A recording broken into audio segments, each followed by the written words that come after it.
I think I could probably introduce it. Is there a certain thing you'd like me to say, part of the introduction? Well, we're live now. Okay.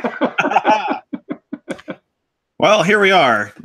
We're on Neil's Deconversion Stories video series. I am just thrilled and delighted to have this opportunity to interview Neil for his deconversion story. Because I paid him. For April the 1st. Also kind of a little bit of an April Fool's in the theme of it. We're just switching things around here, I guess. And so Neil, of course, most of you know, he has an interesting history and some unique perspectives to share. Neil, why don't you go ahead and introduce yourself?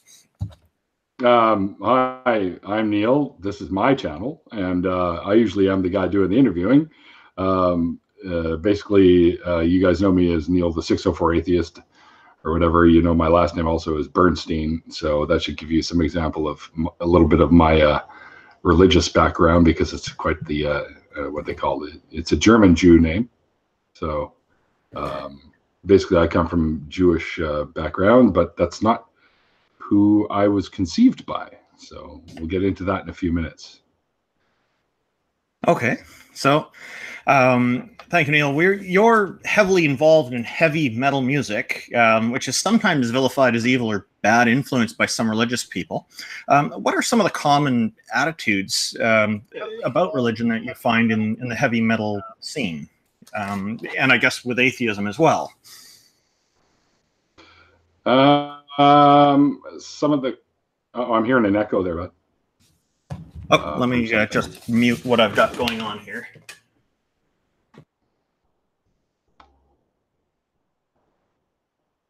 Yeah, okay, but now I can't hear you. Yeah, I muted it so there won't be an echo. Oh, gotcha.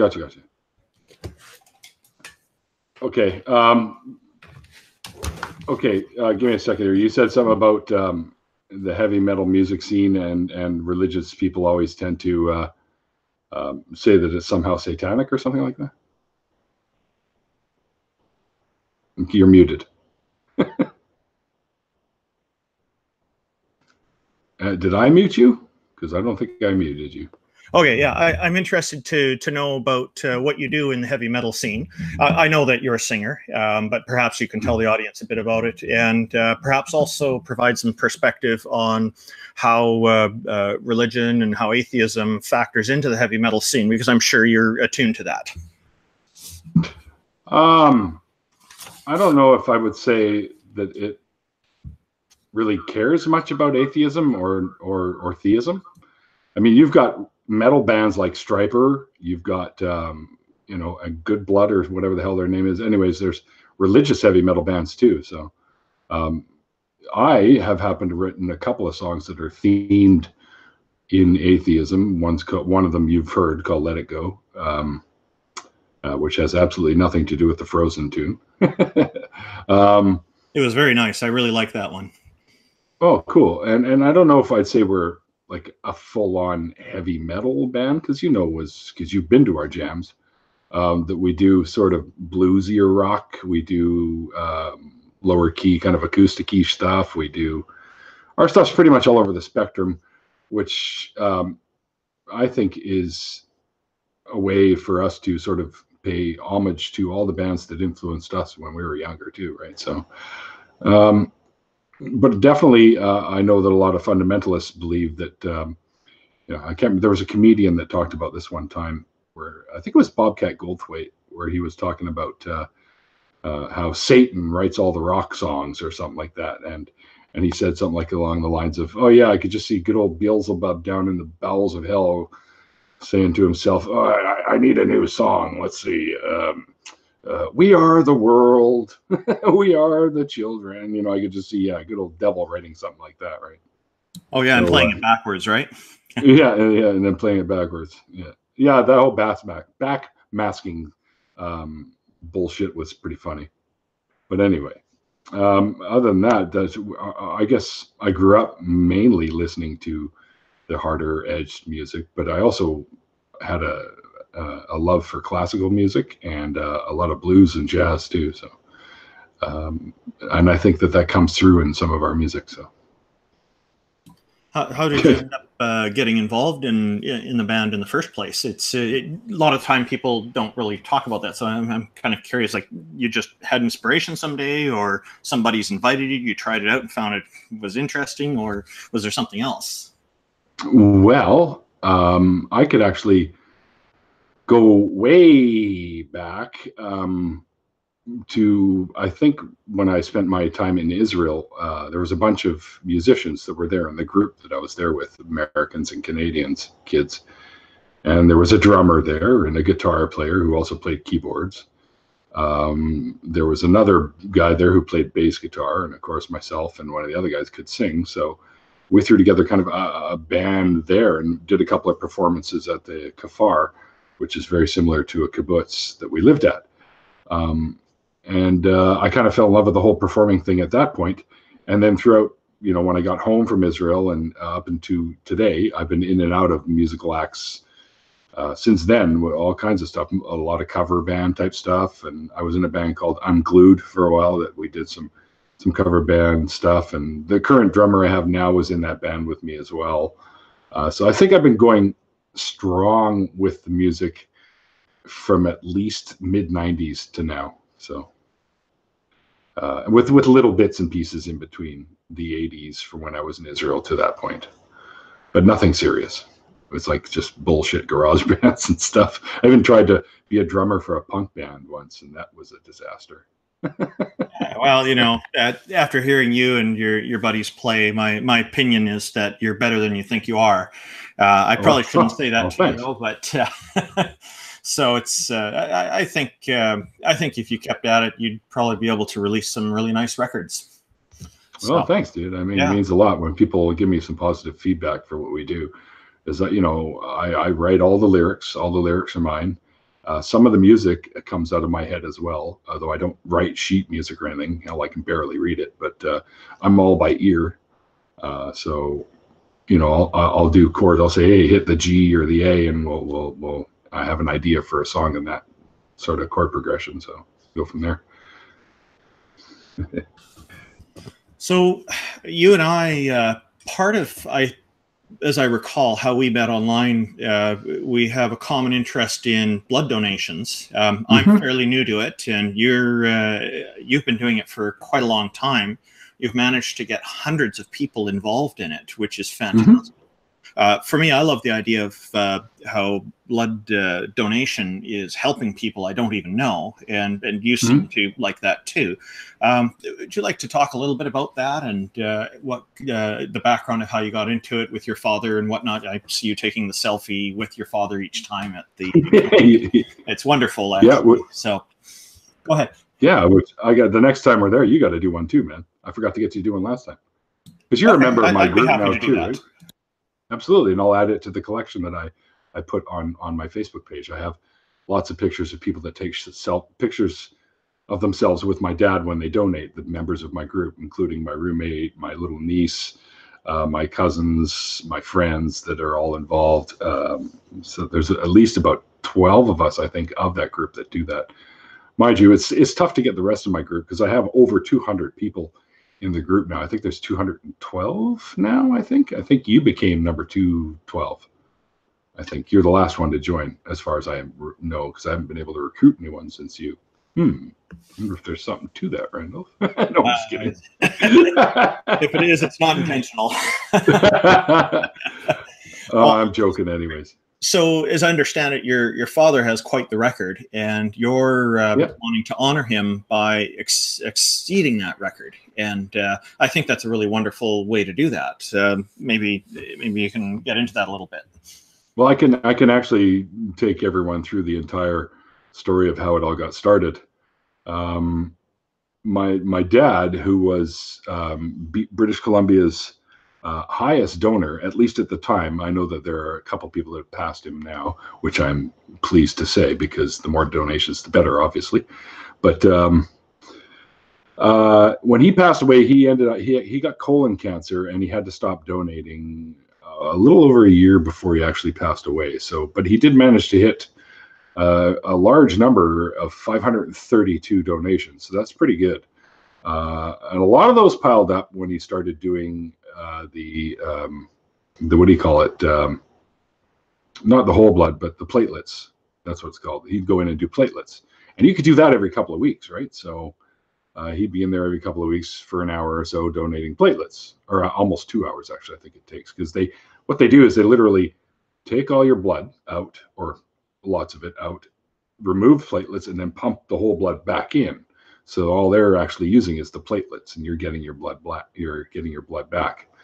And that takes a little while to process safely, we'll say, so that it doesn't throw you into some kind of shock syndrome of some kind, right? But anyway, so when my dad passed away, I decided, well, shit, there's a huge hole there now, because he was doing at least every 2 weeks he was donating. So I decided to start a Partners for Life group, which is something Canadian Blood Services offers to like organizations, corporations, companies, stuff like that, or even athletic groups, whatever. Any group of people that want to start a blood donation group can, and they call it a Partners for Life group. So basically, you become committed to donating blood, which is why I have not gotten a tattoo in over 10 years now. So, and I won't either, because I do not want to interrupt my blood donation schedule. As much as I love them, I also love helping people, so I'm willing to sacrifice body art for that. But anyways, so they got together with me, and I told them I had this idea that I wanted to start in honor of Frank Bernstein, who was my dad, Partners for Life group, and they thought it was a marvelous idea. So that's fantastic. We love that you're interested, and we love that you're going to donate now, because my dad and I had always planned on donating together at some point, but I could never get the time to do it when he did it, which is another reason yet, Randolph, why I decided to stick to the Wednesdays, because that's when he went in. And now that I'm able to do it on the Wednesdays, I wanted to keep that commitment as well. But anyway, when I was talking to the people that run the Partners for Life group, the signups and stuff like that, they asked me to make a pledge. How many donations do you think you could do in your first year? And being the cocky son of a bitch that I am, went, I bet you we could break my dad's record. And they all kind of looked at each other with this, like, did he just say what I think he said? Because apparently, in Canadian history, there has never been a single person started blood donor group that has had those kinds of numbers. So she suggested maybe I do something a little bit more conservative, like 50 donations. I said, well, I'll tell you what, you can write that down, but I'm telling you right now that I'm going to fucking rip past that number. I'm going to break my dad's record. I will guarantee you this right now. And they all kind of just chuckled to themselves. It was all of them. There was 2 of them. And they laughed. I said, okay, well, we'll put 50 and we'll see what happens. So after a bit of I was able to go in for my first donation, and I had all the local news people into that I got in contact with the girl from Canadian Blood Services, have them all in there to do some newspaper articles and some filming for, I think it was BCTV Global, and I can't remember who else it was. But anyway, so the Vancouver Sun was there. That's great. The province. All there. It's fantastic. Like the Metro that people read on the SkyTrain, stuff like that. Anyway, so they all came and they did my initial donation, and they all were like, hey, so you're doing this for your daddy? I got interviewed and whatnot. And I said, well, listen, I think, that this is important. I think saving lives is important. And I want to, carry on my dad's tradition, because he's unable to do so now because he's passed on. So someone's got to step up and do this in his place. So they're all pretty impressed with that. And of course, all the news got around, and I ended up with over 180. I think we ended up in the first year, I had over 180 people in my group. So 181 or 2, I think, was the total for the first year. And we ended up hitting 680 something donations. So totally blew my original pledge out of the water. That's just the first year. Wow. That's right. That's awesome. 681. That's excellent. It was unheard of. Yeah. So of course they had the news back, in to talk to me about this achievement because it had never been done in Canadian history. I had a big ass cake saying I broke my record by 1,240%, which is just crazy. So that was pretty cool. And because of that broadcast, I was able to garner at least another 30 odd donors. And some have dropped because they weren't able to continue or whatever the case may be. But I maintain around 220 to 25 donors in my group at any given time, and you being one of them. So I'm pretty pleased to say that every year my blood donor group brings in a minimum, and it has never dipped below 460 donations. So that was my lowest, and on average it's around 500. So that's not too bad for just a single guy, fucking schmuck living in Vancouver, who decided he wanted to start a group, and I'm pretty proud of that fact. So, and I don't do it because there's a God watching and he's going to give me some glorious reward in an afterlife that isn't real. So there you go. Oh, that's just a lot of really nice, caring people working together to make this happen, because one person's not going to bring in that many donations, obviously. So, no. It's you've managed to make that happen, and you know, I imagine that's probably helped a lot of people too. So that's something to be proud of. Yeah. Well, thanks. Yeah, I am pretty proud of that. Yeah. Well, welcome all the newcomers too, like #Heathen, Mrs. Snarky, Casey Atheist, Doc Fearsome. A lot of people are in there, and Christia Duke. Hello, everyone. Yeah. So welcome to my Inquisition. We'll say. The Inquisition, what a show, the Inquisition. Okay, so I guess maybe we'll just move on to the next point. This is very good. I guess you, in your history also, you were involved in a number of religions through your family's preferences, I guess, mainly. And there's Christianity, there's Judaism, there's Wicca, and was there anything that I've missed? Maybe I dabbled in a bunch of stuff when I was doing the whole paganism thing. Okay. I was never really, I mean, other than spending Christmas at my buddy's place every year and sleeping over, and of course his parents are pretty cool, and they always bought me a little something that I could open up in the mornings, which was fun.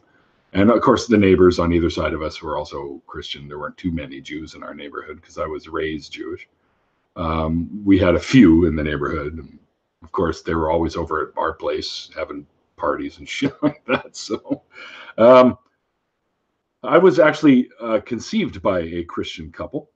And I'm always pleased to say in the back of a 57 Chevy, by the way. And the reason I find that funny is because my dad that I grew up with, Frank, had a 57 Chevy that he was saving for his firstborn son. So it's kind of a little bit of a synchronicity thing going on there, or coincidental thing. But nothing anyway, to do with country music. Nothing to do with country music. Okay. Well, no, because he lived in Florida at that time when he had that car. And it was the top of the line model with all the, the AC and all that stuff, that whatever it was that they had at the time. It was the factory colors, the teal and white hardtop 2-door, which would have been so fucking badass if he was able to keep it. But unfortunately, when they decided to move up to the Montreal area, my dad's mom told him he needs to sell it because they weren't going to ship it up there. So he ended up selling it. But that's okay. But anyway, so I was born to a Christian couple who were, I think at the time, 15 and 16 years old. And my dad, or my birth dad's mother, was very staunch Catholic. And you just didn't do that kind of thing. It was considered very bad to have a child outside of wedlock. So they put me up for adoption.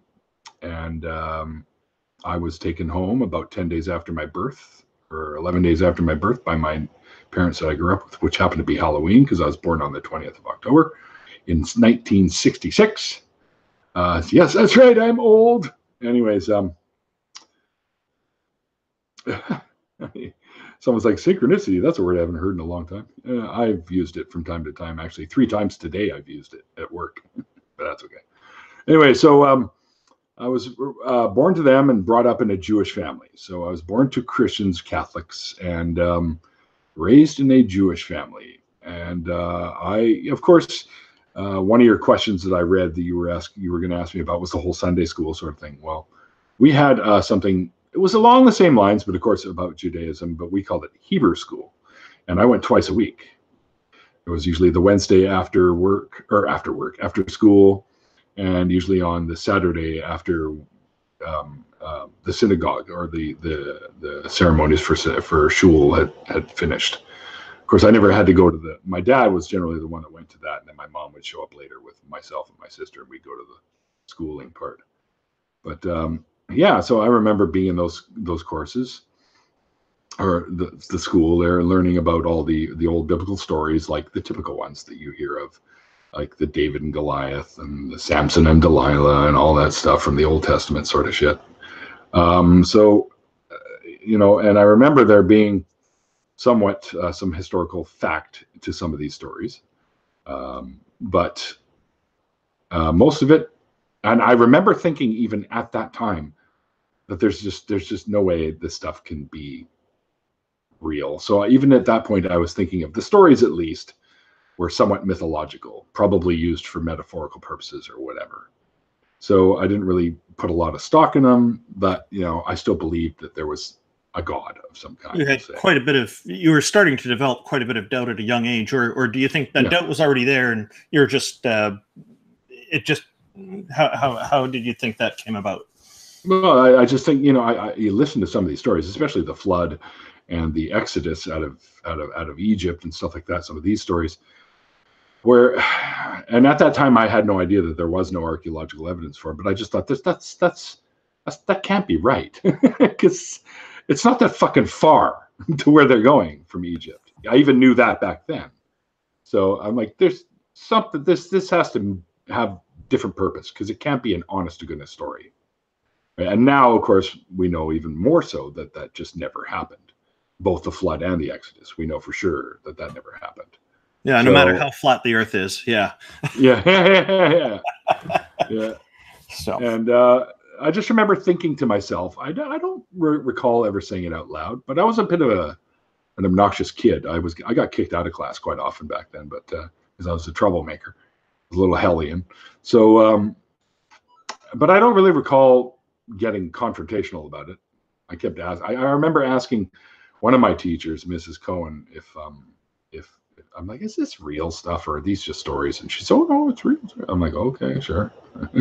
But I don't think I really ever bought into it 100%. And I think that sort of lent to my later on getting right out of that sort of belief. I think that helped me, because I'd already sort of considered these stories to be mythology at best. And then of course you learn about Christianity and stuff in the New Testament with the New Covenant, which when I heard someone say that to me for the first time, I thought to myself, wait a minute, then that completely negates the whole God is unchanging thing. If he has a new covenant. Yeah, he's no longer immutable. That's right. So that kind of also was like another nail in the coffin being hammered in right there. Certainly. So, I just kept, I had a belief that there was probably something out there, because until I actually got into the sciences, ultimately becoming a chemist myself, but, you say, and I always used to have this expression, well, it may not be possible, just merely implausible, right? So, or it may not be impossible, just merely implausible. Yeah, I think it's a fine distinction that we can use. It's quite useful to say, I don't think it's possible, but I also don't think it's impossible. Or just implausible. It's a lower bar. Not impossible is a lower bar, right? Yeah, but there's some things that are impossible. Oh yeah, I already know what most of those are, right? So yeah, I think I didn't really care so much. I went full out and had my bar mitzvah, which was a rather, according to all my friends and family, it was a rather entertaining thing, because of course I was the ripe young age of 13 when obviously, because that's when boys do them. So I was reaching or going through puberty. So of course I'm up there trying to sing my Haftorah portion, which is the portion out of the Torah that I didn't choose it. My rabbi chose it for me and forced me to learn it, which was a pain in the ass. But anyway, I had to sing it. right? That's because rabbis, when they read from the Torah, they always do it, and they sing it. So, of course, I'm trying to sing this fucking thing. And, it's not like singing, there's like, I can still remember the opening line, which was, Vayi, Vayom Hashmini, Kara Moshe. Anyway, so, which I have absolutely no fucking idea what that means anymore. Well, it sounded really good. Actually, I do actually kind of know. It's we're together on the day, blah blah, something, whatever. Okay. But anyway, Yom Hashmini, which I think is the 9th day of whatever month or whatever it was. But anyway, so of course my voice was cracking. So every time I would get a higher note, my voice would crack, and the whole place would just crack up laughing. So I thought, I'll roll with this. I wasn't embarrassed by it. I've never been one of those kids that was actually, embarrassed by other people. I mean, it was rare when that happened. I mean, if I was trying to, a young'un trying to hit on the girls and stuff like that, one of my friends embarrassed me, of course, I'd run out of the room with a red face. And Because, there was That's pretty normal. My love interest was laughing at me, kind of thing, right? So anyway, so that was kind of entertaining. And by the way, it was around the time of my bar mitzvah. This is completely off topic, but that's about when I started enjoying my first few cups of coffee. Because we used to be able to have it after the service, right? We go over and then they'd put out all the yummy cookies and the cakes and the coffees and teas. And I had never tried coffee. My dad was like, which I think he regretted, but he's like, well, then try it. You're probably thinking I wouldn't like it. But of course, I loaded up with cream and fucking half a cup of sugar in a little styrofoam cup.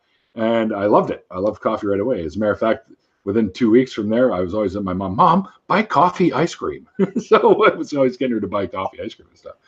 And I became an addict at an early age. You like the flavor. Wow. Yeah.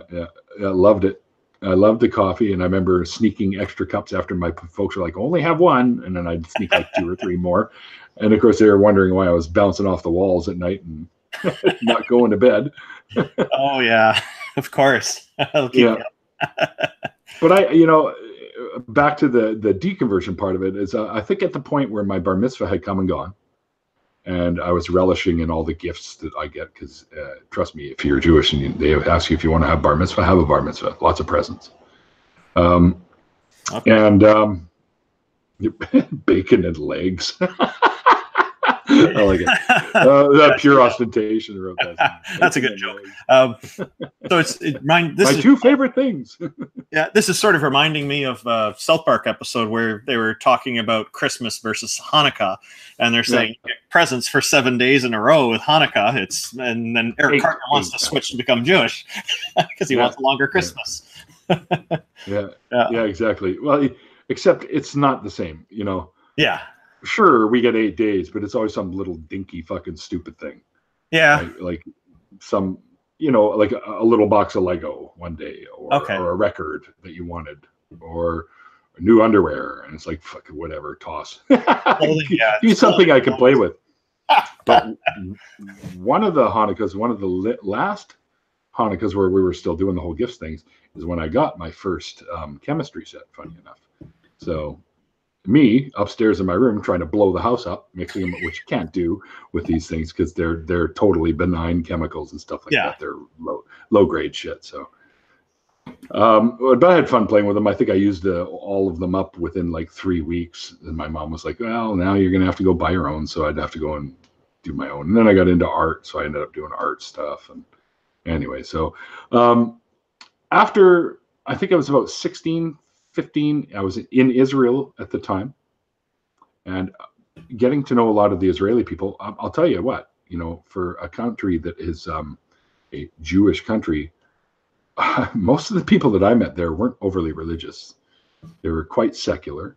They did all the traditional holidays, like my family still does too, and I consider my family to be somewhat secular. They all have a belief in God, but they don't really, they might go over the most important holidays to synagogue, or we'll all get together and have like a Passover meal or something like that. And of course, I still go to these, and I even take part in their little reading out of the Seder, which is the book about the story. Sure. But my sister always goes, whenever I'm at her place and we're doing it over there, she goes, I'd really appreciate it if you'd read these stories without rolling your eyes. So, and I'm like, okay, I'll do my best, Marla. I promise I'll do. I think there was a documentary some point I saw. They were showing people in Israel were practicing a number of different religions. Oh yeah, like trust me, you get every religion under the sun in Israel, especially any of the ones that are of the Abrahamic faith. Like, and there's different varieties of Catholic or Christians. Sorry, there. There's, of course, you've got the Dome of the Rock there. You've got the Wall, the Western or Wailing Wall, whatever. I think they call it the Western Wall now. It used to be known as the Wailing Wall. Yeah, every faction of religion can be found pretty much amongst the peoples of Israel, and it's a different culture, that's for sure. But what I really liked about being over there is I didn't have to produce ID when I went into town and got alcohol. You just sit at the ice cream shop and drink Budweiser all day, and at the ripe old age of 16 or 15 or whatever the hell it was I was. So no more Manischewitz for you. It's off to beer, is it? Yeah, I really took to something that they call British Shandy, which is a type of ginger beer. It's actually, the brand name is British Shandy. And I really, because it was like a sweet beer, and I was always a big fan of sweeter beer, like meads and stuff like that too. So I would get just fucking shit-faced on that stuff on like a school night. We'd go out and get drunk. Me and my buddies Eitan and Evan and stuff like that would go drink it, and of course our school, the madrich, which means counselor, always says, "Where the fuck are you guys getting the money for this?" That's an important question. It is, and he didn't know, and I thought he knew, but he didn't know that we actually were working in a bicycle shop. We're doing bike repairs and one actually funny story. They just started getting into BMXs in Israel at the time, and which had already been out in the US for quite some time, about 4 or 5 years. Yeah. So they got one in, and of course I earned some money, and I bought a BMX myself. So there's a bunch of us riding around on BMXs all over Israel. And of course, me being already at that point being a rather large kid, I think it was already over 6 feet at that time. I did this huge jump and broke the front forks of my BMX, and of course I landed square on the handle on the bar of the right on my nuts. Oh yeah. I don't even want to think about that. That's not even the worst part, because I slid forward into the actual handlebar and re-hit him all over again. Talk about adding insult to injury. Wow. Exactly. And man, did that ever hurt? You'll never forget. I literally went back to the kafar, or hobbled back to the kafar, and had to go check and make sure I still had a pair. that's how much it hurt. Important, yeah. Yeah, it was pretty funny. Not at the time, it wasn't funny. No. Let me reiterate that. But afterwards, I can laugh about it now. Yeah, and you should. Yeah. Yeah. I guess. So yeah, I think that's. But over there, and just seeing, like, if this is the alleged Holy Land and the horrors that I saw there when I was there, just the way people were treating the Palestinians, even back then, or Lebanese people, because there were still issues even back then. And this was in the 80s, by the way, 82, 83, 84, in those years. There were still issues. But Israel was a military powerhouse there, no doubt about it. Nobody could come up, even stand up to them at that point. And many of them tried. They're still pretty strong today, too. Yeah. The one thing I noticed when I was there is that they would get a piece of technology, like from the US or France or wherever, and they would improve upon the technology. Like their version of an F-16 was like 10 times better than the US one. And their version of an M16 machine gun, which they totally remodeled for desert warfare, because M16s were actually designed for jungle warfare. They ended up calling them the Galil, which is the Israeli version of an M16, and it's much, much better. And one of the problems that the M16 had that I remember was after constant fire, the barrels would droop. They would what? Sorry, I didn't hear that. They would sag. They would sag. Like they would start to get too hot, and they would sag a little bit. Well, Israel put some new type of alloys in, the Israeli defense guys anyways, put some new types of alloys into their barrels, and they stopped doing that. Also, let's not forget that most of the plastic parts on the M16 are made by the toy company Mattel, even as it's stamped right on them. So, wow, Mattel, yeah, who always wants to avoid controversy. Yeah, well, yeah. Anyway, so yeah, it was a lot of, I think it was a lot of the horrors that I saw there. That's pretty much at the point when I just said, you know what, this particular God, there's no fucking way he can exist and allow this shit to happen. There's or just it's no pretty way. awful. Yeah. Or he's a pretty complete awful asshole. character. So I ended up just completely giving that up. And I felt like there was a void.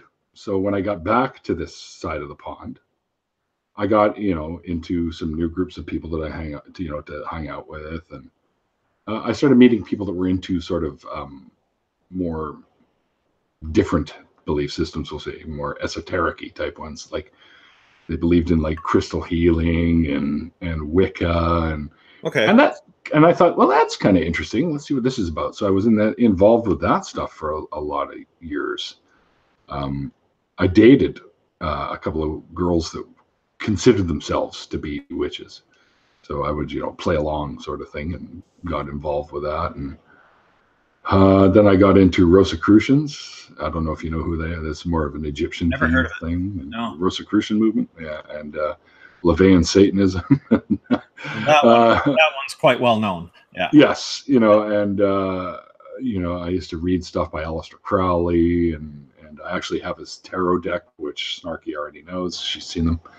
The Thoth deck, which is also the Egyptian god of wisdom and knowledge and stuff, which is actually, when I first got onto the internet and started using a name, other than the ones that I currently use, my original name was Thoth, Thoth, because I was into the whole Egyptian mythology thing at the time. So yeah, I basically dabbled around in paganism for years and years.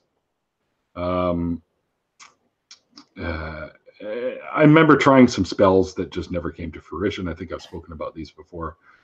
The one that I really remembered was the whole, because I was having a rough financial time, we'll say, at the time. And I need a little help. And I thought, well, all right, let's try a money spell. So I looked up a few different ones. And I checked out one of my natural magic books, whatever the fuck that means now. But anyways, and they had, so you get a ceramic bowl. Okay, it has to be ceramic. So I made sure of that. And you fill it so that it's about an inch away from the top, give or take. And you put a silver dollar, which I just happen to have. Canadian, one of those old ones with the goose on it. Yeah. 67, I think. Anyway, and I put that in there. And then you take it outside at midnight, and you have to catch the full moon over top of the silver dollar. So if you catch the reflection and you hold it there and say your incantation bullshit or whatever, and you say it like 3 times, everything was always 3 this and 3 that. They even used to have expressions like, whatever you send out comes back times 3. No, it fucking doesn't. Shut your face. Anyway, so so I tried that, and of course, to no avail. Nothing happened. Nobody was calling me up saying, hey, you won Publishers Clearinghouse and all that shit. But anyway, so I ended up having to sell my VCR and something else to a couple of movies or something, just to make up the money I was missing for rent at the time. Screw eating. I'd just go over to my mom's place and raid her fridge. So, of course, good old, yeah. Well, yeah, it was easier too, because at that point, her and my dad were separated, so they were living apart.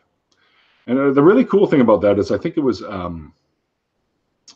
after my sister got married, and my mom and dad had to, of course, be there together-ish for appearances, whatnot, and so they were sitting together and whatnot as the mother and father of the bride, kind of thing. And all night, people kept saying, "Oh, you guys, it's been so long since we've seen you together. You look so good together." Anyways, they renewed their vows. They decided to get back together, and I had the pleasure of being my dad's best man for that. Very nice. So that was pretty cool. Yeah, and that really meant a lot to me. And that's Frank, right? Yeah. That was Frank. Okay. Yes. My dad and I hadn't, for many years, had not seen eye to eye. As a matter of fact, we didn't speak to each other, I think, about 4 or 5 years. Okay.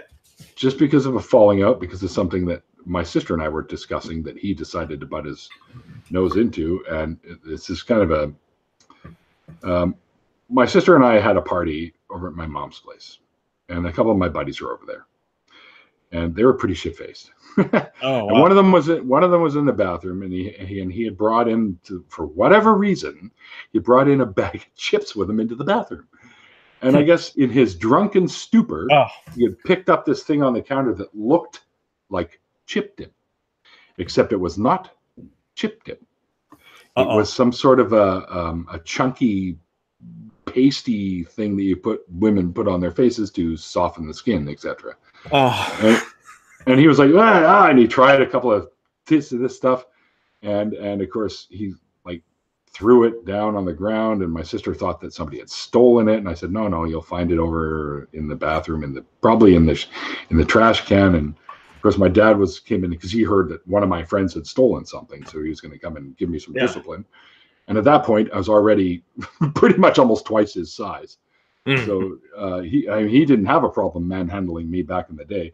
But then he came in to attempt to do that again, and I literally grabbed him by the scruff of the neck and lifted him up onto the wall. His feet were off the ground.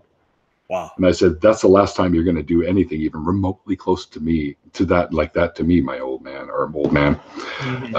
So he literally kicked me out at that moment. So that's a common reaction to that. Yeah. Right. It happens a lot. The classic father-son confrontation. It's not uncommon. Yeah. And of course, I'm a perfect example of that. But about 4 or 5 years later, he knew by then what had actually happened and was pretty apologetic to me. So a decent guy. Yeah. Yeah. And I said, you know what? Bygones, man. It was like 4 years ago. Yeah. By the way, I need to come and stay at your place again because I got kicked out of the other place I live at now. He's like, yeah. He's like, come on back. I'll even give you the first 2 months rent free, yada, yada. So I guess that was his way of reparations or something. But it was me, the one that was holding him up on the wall, right? Yeah. I tell you, man. Happy to have you back in his life, obviously. And yeah, exactly. And likewise for you. Yeah. Yeah, of course. I mean, it's weird because I regretted that it had to happen. And of course, at the same time, I still remember seeing the look on his face when I did that, because he was not expecting it. He thought, I guess in his mind, he still had the upper hand. But I was a big kid at that time, and I wasn't having it anymore, right? Yeah. And I remember being pleased as punch with myself about it. Hey, I finally stood up to the old man, that kind of thing, right? But of course, there's always the undertone of regret with that as well, because he is my dad, and I didn't. You got both sides of that, and that's important. So yeah, it's good that you saw both sides of it. Yeah. Yeah, I wasn't out to injure or hurt him or anything, just to sort of keep him in his place, sort of thing. Like this isn't going to work anymore. I'm not your punching bag anymore, because there was a couple of times when he just beat the crap out of me because I was a pretty rotten kid. Let's put it that way. Not that it warranted being beaten the crap out of, but and in those times were very different. Yeah, it's different now. It's a much different expectation on parents nowadays than before. So, yeah. Well, there was one particular time when my sister and my mother were watching him do this, and they were both in tears because they thought he was literally going to kill me. So, yeah, that was probably the harshest thing. And I never really brought that up with him after that. I also knew that there were, and I'm not saying this to excuse what he did by any stretch, because what he did wasn't cool and it wasn't right. But I'm willing to forgive, obviously. But I knew that there was a lot of underlying bullshit that he was going through with his family too, that probably led to this explosion, especially with his brother and his mother, right? His sister, my Aunt Marlene, it was always in his corner. So But he was having issues with the whole family business thing, and his brother and my mom, or his mom, my grandmother. And at the time, I didn't know a lot about what was going on, but when I learned later on, it kind of led me to go, oh, now I see where all that fucking anger came from, like where it came from. And I just happened to be the convenient way to release it, I suppose. Yeah, it's wasn't pleasant, but it's a long time ago, and he's no longer with us. I can't hold that against him. Sure, it's And I won't. Stuff you'll never forget, though. But No. there's lots of other things you can choose to remember too, I guess. And, sure. Yeah. Well, they often say it's the really awesome things that remain in your memory and the really tragic things that remain. Yeah. It's always the more prominent, the more extreme emotions are the ones that are easier to remember. Yeah, that's actually a really good way to put it. So anyways, where were we on the whole deconversion? Anyway, so I was going through the paganism stuff, which led to that other story. Anyway, so, and I tried that for years and years. And finally, I think it was about my mid to late 30s when I finally let any belief in a deity go, period. Uh-huh. Yet still kind of retained the possibility of some form of higher power. And I think it wasn't until my, I just sort of, that was always like in the back of my mind. And somewhere around my 40s, that little thought in the back of my mind kind of resurfaced when I started seeing other, like, when YouTube came out and I started seeing all these people talking about this sorts of things. And of course, more and more into the sciences that I was studying and whatnot, and learning to get my chemistry stuff and whatnot. So it slowly but surely just disintegrated. I was like, we have explanations for this shit. There doesn't need to be any supernatural explanations when we can't even measure the fucking supernatural. So how can anyone say that there is? Even if we don't have an explanation, that's okay too. And that's sure, right. For a lot of people. Yeah, it is. It is. It's almost like humans just don't want to not have an answer. Yeah. Right. And we've gotten to the point where we'll just make shit up to fill in the gaps, which hence leads to the God of the gaps fallacy type stuff. But we're not pleased until we can have an answer for anything that we experience, right? And sometimes some of these experiences are created right here. and many of them can be and have been recreated in laboratory settings.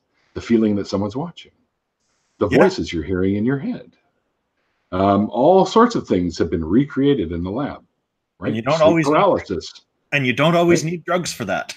No, you don't. They can just do it by stimulating certain areas of the brain, or sleep deprivation, all kinds of things. Yeah.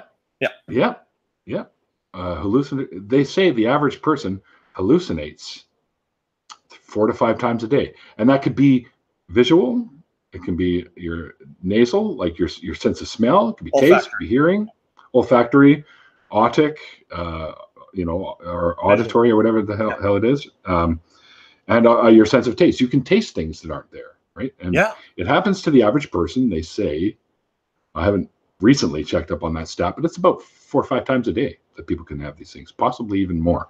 So, and we don't even realize it. Like when you're walking to go. And with the olfactory system, there's something, I think it's called a miracle fruit. If you look it up online, it's when people eat it changes the perception of flavor for other things. Mm-hmm. Yes, I've heard of this thing. Yeah. Right. Which again, even though it's caused by something, it's a residual hallucination because of the fruit, right? So, our minds are extremely, extremely easy to tease and fuck with. We do it to ourselves daily, people. Oh yeah. So, keeps life interesting. Yeah. I mean, for sure. And that's one of the hardest things to sort of get through the minds of believers, is that everything that they've experienced may not be what they think it is. So speaking of these kinds of feelings that people have that are kind of made up, when you were doing these different religions, did you have certain aspects of them that you really enjoyed, or were there certain experiences that you think you had and whatnot that were part of all that you can remember? I would say the most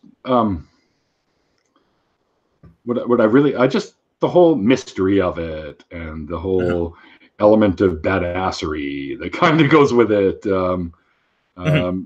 Getting together with the people to have ritualistic type things happen. And of course, one of my most favorite things, of course, with the girls that were Wiccans that I was dating at the time, was the quote unquote sex magic. Right? So try to raise a cone of power through sexual activity, right? I've heard about that. I'm game, sure. Okay. Right. So yeah, that was always a fun part. Oh, hey, Nacho. Everyone's calling him Nacho now. Nacho Witness. Oh, okay. Yeah, that's just sort of happened very fairly recently. Going on, Nacho. Anyway, so he's the and I think it was just the fun of it all. Like, it was so different from organized religion because it was sort of like whatever. You could do whatever. And I even got into a little bit into Druidism for a little while there, you know, and just because I like the whole idea behind it. You know, nature, one with nature. Do a lot of the Wiccans like to do a lot of things out in the middle of the forest, out in nature, or is it different that way? I've heard some people say this. Yeah, many of them do. For the most of the ones that I was involved with, most of the stuff was just done at home or in the backyard, or once in I think twice we went out into Pacific Spirit Park over by UBC. Up in UBC. Aptly named, aptly named forest, which we thought was the coolest thing ever at the time. But we'd heard stories. Insects are cool likes the idea of Druidism too. Yeah, there's a lot of some of the core beliefs of Druidism are pretty usable outside of nonsensical beliefs. So so we thought that was kind of cool. Pacific Spirit Park, which is actually more to do with the native legends, the First Nations legends from the area than actual spirits that we would try to conjure up on Ouija boards and shit like that. Right? They may not be compatible. Oh, there goes my alarm. Oh, my 5 o'clock alarm in case I fall asleep watching TV during the week. I did want to get into finding out from you, because that sounds like a fantastic memory. I'm wondering what were some of the more difficult things that you ran into when you left religion? Did you get pressure from family and friends or the community, or run into anything like that? I know some people run into that pretty harshly. I don't know what your circumstance was. Before I answer that question, there's something I just want to make mention here. Yes, apparently, Clade Starfish has been to Vancouver because they mentioned Wreck Beach. Oh yeah. And unless you're from the area, not too many people know what Wreck Beach. Mind you, it's got a bit of a reputation now. Well, I can tell you about this. We brought our kids out for a walk in UBC, and the sign was being repaired, so it was covered up. We didn't know where we were going. We went down about 500 steps, and wow, the beach just full of naked people. So we went back up the stairs. It was an interesting, and then we realized where we were once we got to the bottom. Oops. So yeah, Mr. Snarky's going on about dudism. Dudism's awesome. If I had to actually pick some sort of a religion, it would be dudism for sure. Somebody's saying about druids. Wreck Beach. I had been to Wreck Beach many times. My dad and mom used to love to go there when we were little. And up into my teenage years, when we used to, instead of climbing down those fucking steps every time, my dad was like, well, I have a boat. Let's just drive up to the shore and throw the anchor down and go from the boat to the shore. That's a lot of steps. Doing. Yeah, it is. And if you can walk it every day, you'll probably be very fit. Yeah, not now. There's no bloody way in hell I'm walking up and down those steps now. I don't blame you. But for me, Wreck Beach is a fine memory, but that's about it. So yeah, I mean, I basically community and family. Yeah. Yes, I was just getting to that. I think that my deconversion was at such a paced, like it was step by step by step by step. It was a gradual thing. major religion to sub-religions to sub-religions to whatever wooey beliefs, like crystal healing, that kind of crap. It was so gradual that eventually my parents knew that I wasn't much of a believer for quite some time. Yeah. And they knew that I was into the Wicca, and they knew all that. So they were already, I'm not going to say disappointed, but they were like, well, you're still gonna, you're still gonna, come and celebrate the holidays with us. I'm like, okay, yeah, it's all about the food, man, and the food's awesome. So of course I'm not. Yeah. So it wasn't a shock to anybody. Nobody really. No. Yeah, nothing came up there. No, the only one sort of blowback thing is I dated a girl back in the early '90s. When her mom found out that I was into that sort of thing, she started calling me Satan. So. And I wasn't allowed to date her anymore, but she used to sneak out of the house and come and see me anyways. Wow, that's quite the promotion. Yeah, there you go. So, yeah, promotion. Yeah, he's Satan. Satan's a pretty powerful guy. My old boss at the parts store I used to work at before getting into the chemistry thing, used to call me Satan as well. Oh, okay. Which I thought was kind of. He was joking, of course. He goes, that was before the metal music, right? Yeah. Well, no, it was during. Oh, okay. It's driving nuts because I give his kids all our CDs with our music on the CDs, and they'd be blaring it at home, and he'd be like, "Turn that shit off." Oh, you were living up to the name he gave you. Yeah. But yeah, so yeah, and it was such a gradual coming out that I don't think it really impacted too many people.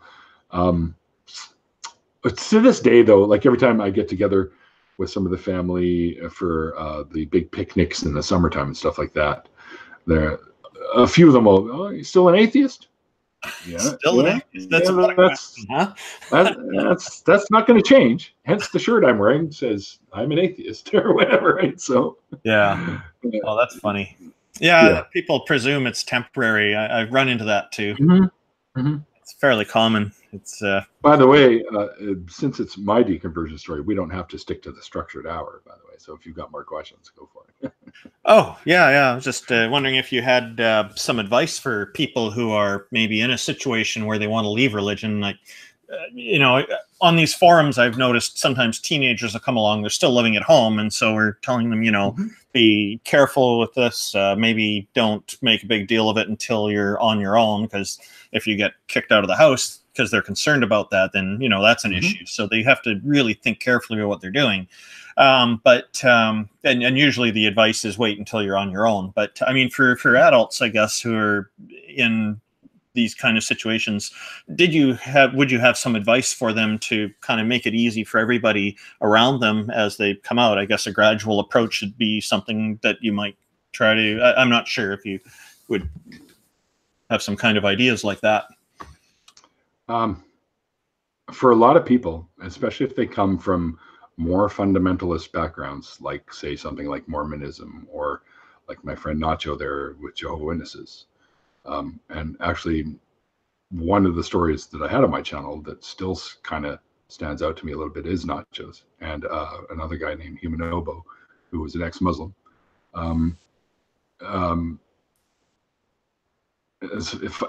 Correct me if I'm wrong, Nacho, but your family still doesn't know that you don't believe anymore.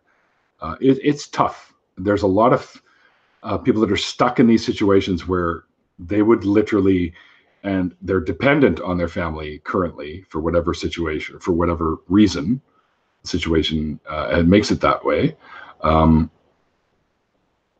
It's tough to come out to your family, especially when they're deep believers like that, and it can be very difficult to let them know. So I always tell them, listen, if you've got a family that's like that, if you know that your family's not going to have it's not going to be like, what kind of thing, then go for it. You'll find it very liberating. You'll be free from this. And as long as you know that your family's not going to flip out and kick you out, then go for it.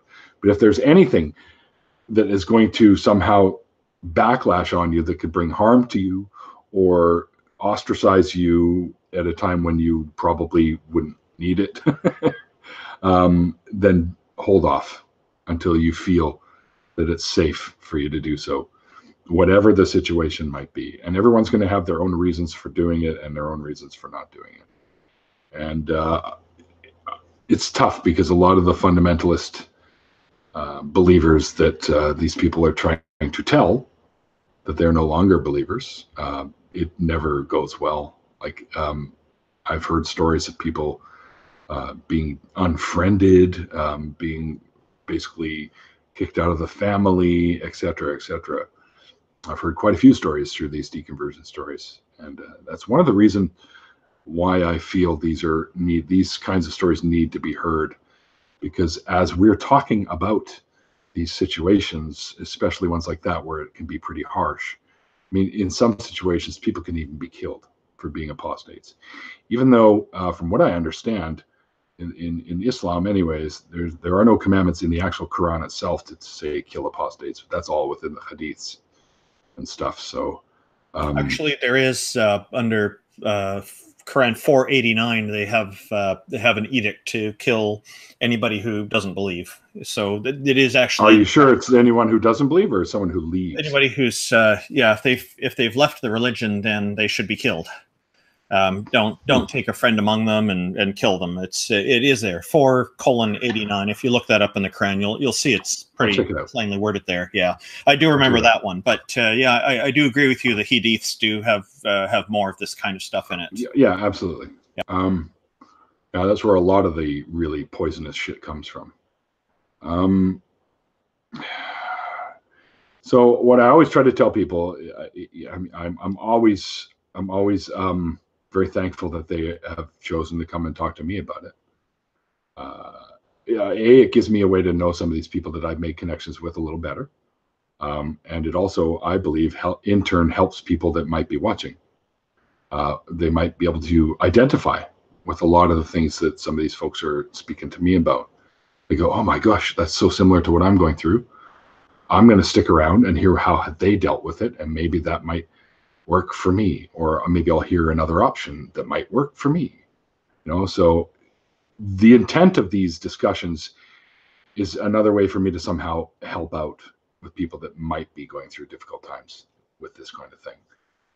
Because I was raised to be an ally to people, to try and help as much as you can, doing whatever you can. I mean, if you can build things, then go help somebody build a house or a barn or a dog house or whatever. If you're good at music, then help somebody write some music for a play they want to put on. When I was a kid, I used to do all the kids in the neighborhood's kiss makeup when they wanted to do their little backyard fucking strumming on tennis racket shows and stuff like that. So I was always taught to sort of help however you could. So I was raised to do that. And, I've been a volunteer for the SPCA.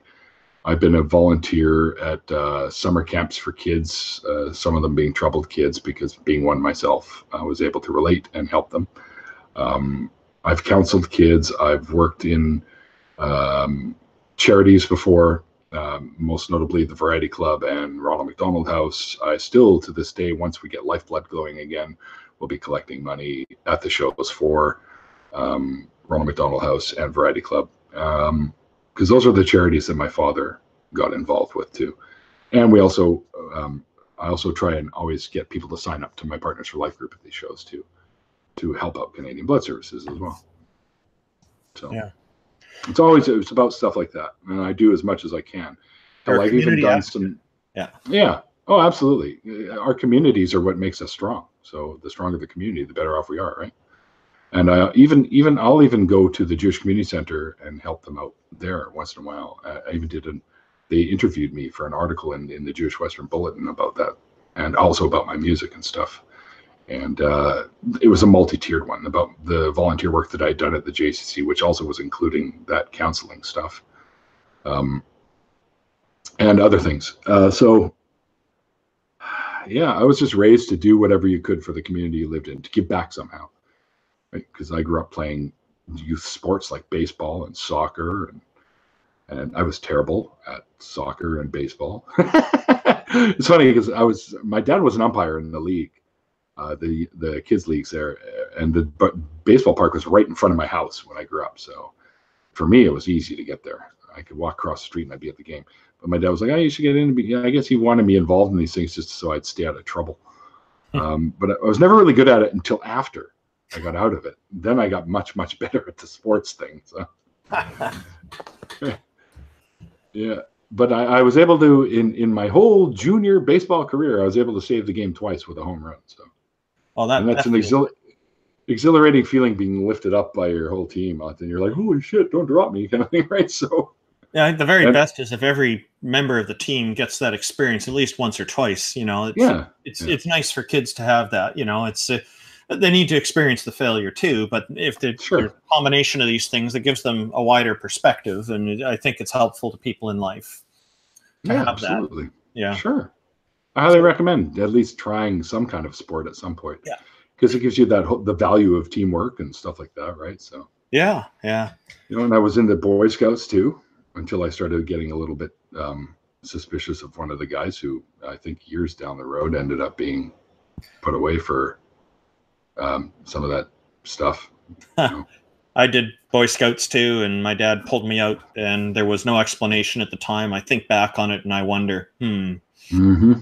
And there was some pretty bad behavior with the kids there. A lot of the kind of bullying stuff going on with a few of them. And, the leaders weren't trying to stop it. So, you know, that's what I remember. But maybe there was more going on, and I didn't know. Well, but being the only Jewish kid there at the time. Oh, wow. Yeah. Right. And everybody's going to know that, of course. Yeah. And they're all Christians or whatever, because it's fairly heavily with that sort of thing, I think we'll say.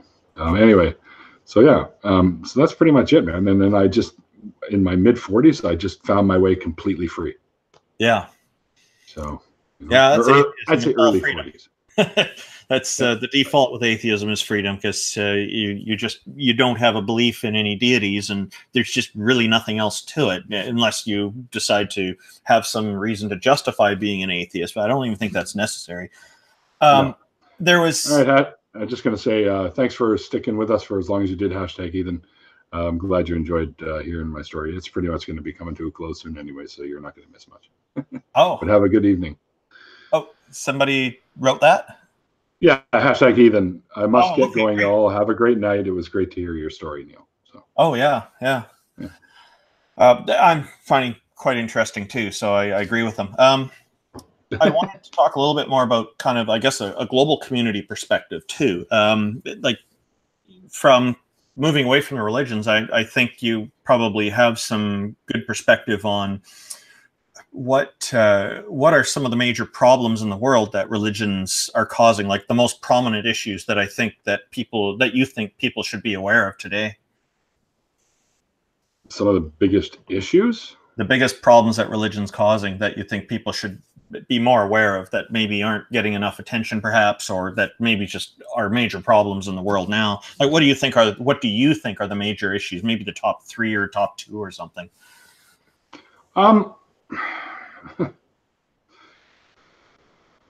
I think my biggest concern with religion is what's been going on more and more lately, it seems, is them trying to break down that wall between church and state.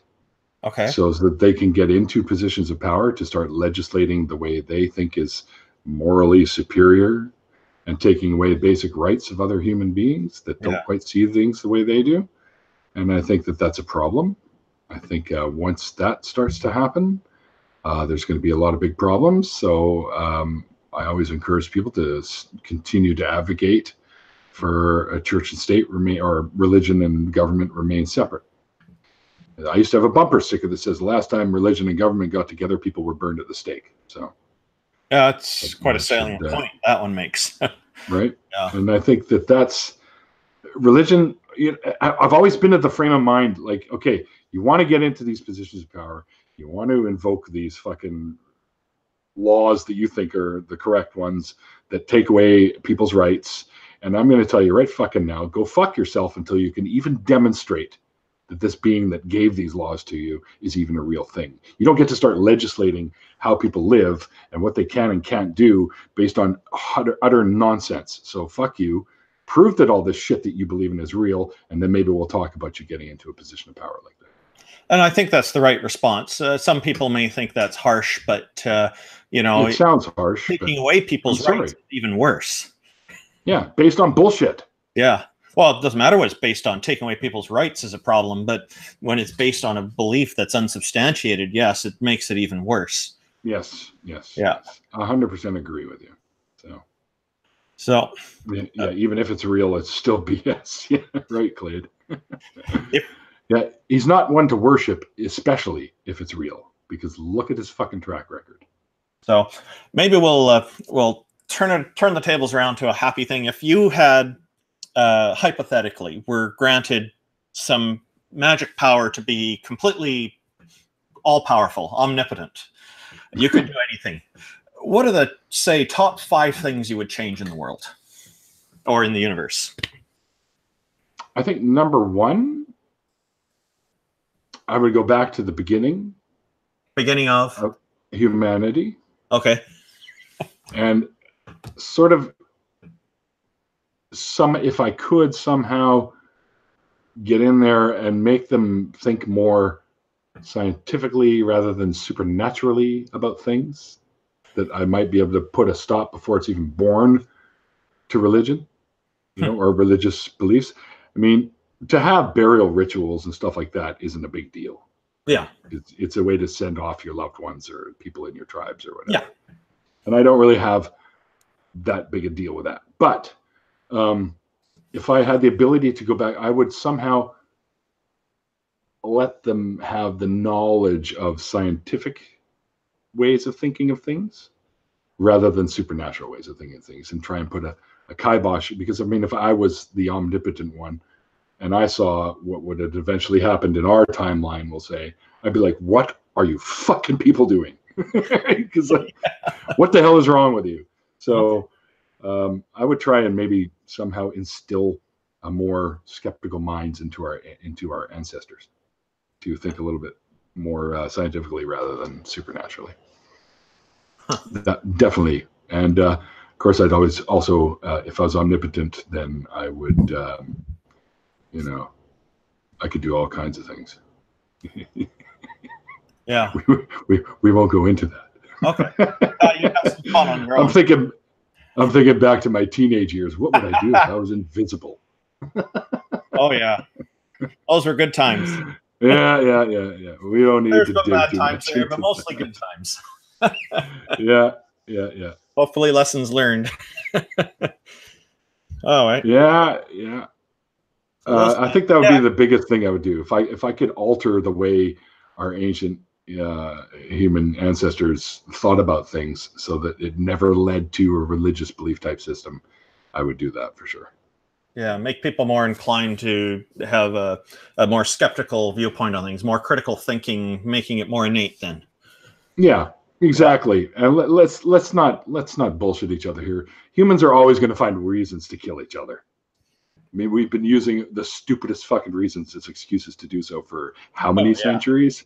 So if I was able to, that might be another thing I could try and tweak, is this tribalistic instinct, the we're better than them and they deserve to die kind of thing. Then I might be able to kind of tweak that as well if I had that kind of power. Yeah, make people more humanistic. Yeah, these sound good because it doesn't sound like you're making them follow a certain groove. It's just making them more inclined toward a certain kind of skeptical way of thinking, and that's good. And a better lifestyle. Yeah. Let's face it, the better we are at making our surroundings better, right? It's going to benefit everyone. So I want to do what's good for my community, so that those people are like, yeah, I like what he's doing. I'm going to do similar things, and it just grows exponentially. And then you've got a bunch of people doing awesome things for their local communities, and it just makes the world a better place to be in, if you ask me. Yeah. People looking out for each other, people helping each other, people, doing better things for their just life in general is going to be better if people did that. More people did that. Yeah, we've got this whole reward system set up in our brains that makes us feel rewarded for doing something good. We should take advantage of that. Well, I recently did a post on Twitter. Doing things to help one another shouldn't be a business. It should be an act of kindness. Like, don't do things and expect something in return, which I've always been of that camp, by the way. I've always done things and people, can I give you, like, I returned a wallet that I found in the middle of the street that still had $380 in it. Yeah. And I'll be honest with you, at the time, I literally thought for a brief second, fuck, I could use that cash. Yeah. And then, of course, my usual brain kicked in and went, dude, no. You'll figure out that. You always do. Get this back to its owner. And I brought it back there, and she didn't even want to come down onto the street and see me. I mean, I know I look intimidating. I'm not going to lie. It doesn't work in my favor sometimes. But I was like, listen, I found your wallet. I opened it up. I said, all the money's still there. It's all here, and I'd like to return this to you because I'm sure you want this back. She's like, oh, wow, that's fantastic. And then she's like, just throw it up onto the balcony for me. And I'm like, you could come down, I'll hand it right to you. What if the money I'm like, okay. Yeah. And I threw it up there and she went, okay, great. And then she didn't even say thank you. Yeah. And she ran into the house and I just went, well, whatever. I still did the right thing and I left. Yeah, some people are very, very afraid of society because I guess they've heard a lot of things.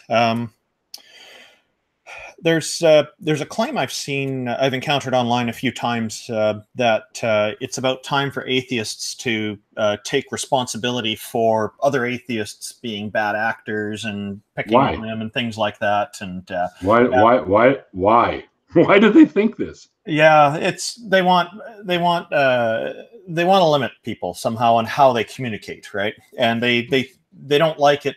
They don't like that people are ridiculing their religion or things like that. Too fucking bad. I'm wondering what your thoughts are on that expectation, where it might come from, but you're asking questions, so you're probably just as curious about it as I am. First of all, what does that even fucking mean? Like, why should I be responsible for something that another atheist, like, I'll pull one here, frustrated atheist, my friend Russ, why should I be responsible for anything he does or says? I'm not. Right. That's his doing. You got an issue with what he's doing, talk to him. Don't look at me to keep him in line, because that's just not going to happen. So you probably agree that it's more like we're just an extremely diverse group. We're not, there's no unity with atheists other than that one lie. And then, but I mean, there's like, it's not a unified. We can unite on multiple facets, I believe. There's so many different. A lot of us do. And ideals, right? So that that are separate from it. A bunch of us group together because we have similar views, but that's what people do anyway. But we don't have to form. True enough. And I guess I'm expecting that. I mean, I'm friends with people that other people don't like in these groups. Yeah. Same for me. Yeah. I mean, that doesn't mean that I'm going to just suddenly not be friends with somebody because someone else that I happen to like and respect doesn't like that person. Right? That's between them. And, I'm going to be honest with you right now. There's been a lot of shit going down recently that I've just kind of stayed away from because I'd rather have friends than enemies. So I'm not going to get involved. Good for you. Life is short. I've always been of the camp. Thanks to my dad, it's an expression that he told me a long time ago. It's better to mend fences than it is to burn bridges. Yes. So you might need to cross that bridge someday. And it may not be there for you. So I've always been of that. I mean, people are going to have differences. There's no doubt about it. Even if we're down to the last 2 people on the planet, there's still going to be differences of opinion. That's to be expected. Are we big enough to work through the differences? Are we big enough to say, hey, listen, I don't like the way you think about this particular thing, but I can appreciate you for all the things that I do align with you on. So that's what I'm going to focus on when I'm having a discussion with you. If we can both agree to leave the things that we don't agree on out of the discussion. Yeah, sure. And I find I've noticed a lot of, and maybe you experienced this with the religions you're in. I noticed people will say they'll only marry another person following the same religion or things like that. And they'll pick their friends And if they find out one of their friends isn't in the same religion, they'll excommunicate them from their circle of friends. They're burning bridges. You know, it seems to me that there's this underlying kind of aspect of religion that divides people into conformists and nonconformists. And I guess it's not just religion. Yeah, you kind of experienced that with the ones you were in, I guess. Yeah, I've been in and out of different types of ideologies, and it's the same everywhere you go. Just because we have the same beliefs or ideals, or ideas, not so much ideals, but ideas, doesn't mean we're all going to get along all the time. Yeah. You're not going to please 100% of the people 100% of the time, and I never strive to. I just try to be the best example of who I can be, as much as I can be.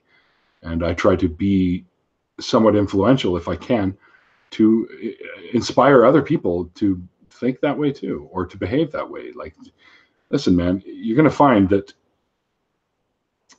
you're going to bump heads with many people throughout your life, obviously. And I'm sure most of you, or not all of you, have experienced we hope that. Not to, but watching. It does happen, yeah. Of course it does.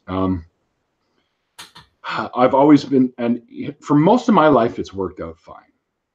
There have been, of course, a few disastrous stories, but you can't expect them not to be there. Just try to, if you really feel that this is it, that you can't mend whatever your differences are, then nothing I can do about that. Yeah. And there's nothing that they can do about that. But the effort has to be there initially before it crumbles or degrades into that type of a position. Like I said before, I'd much rather have a room full of friends than a room full of enemies, you know what I mean? So, yeah. I'd rather be inviting people over for a barbecue than telling them that they can't come over because I don't agree with them on something. So, but that's just me.